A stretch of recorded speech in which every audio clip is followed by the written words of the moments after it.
বাচ্চারা মন দিয়ে শোনো, am is are, was were, shall be will be, এগুলোই হলো আসল, এগুলোই ইংরেজিতে কথা বলার ফর্মুলা। Sir, madam. আমি 3টে প্রশ্ন করতে পারি আপনাকে? হ্যাঁ নিশ্চয়ই ম্যাডাম।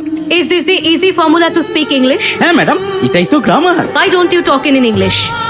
আমি পড়তে পারি ম্যাডাম, লিখতেও পারি ম্যাডাম, কিন্তু ইংলিশে কথা বলতে একটু অসুবিধা হয় ম্যাডাম। 40 দিন 1 ঘন্টা করে ক্লাস করলে আপনি সহজেই ইংলিশ বলতে শিখে যাবেন, কিন্তু এখানে 12 বছর ধরে পড়েও বাচ্চারা ঠিক করে ইংলিশ বলতে পারে না। ভয় পায় ওরা, কারণ ওদের ইংলিশ টিচার নিজেই ইংলিশে কথা বলতে পারে না। 30 দিন সময় দিলাম আপনাকে, যদি ইংলিশে কথা বলাটা শিখতে না পারেন তাহলে আপনার কোয়ালিটি চেকের অর্ডার দিতে হবে। বুঝতে পারছেন তো? না বুঝতে পারলে রুল বুকটা পড়ে নেবেন। আমি 3টে প্রশ্ন করতে পারি স্যার? অবশ্যই ম্যাডাম। অঙ্কের সবচেয়ে গুরুত্বপূর্ণ কি? যোগ করা, বিয়োগ করা, ভাগ, গুণ করা, এইসব নিয়েই তো অঙ্ক। এগুলো ছাড়া এগুলো ছাড়া অঙ্ক ছাড়া কম্পিউটার হয় না, রকেট লঞ্চ করা যায় না, এমনকি ঘড়ির কাঁটাও অঙ্ক মেনেই চলে।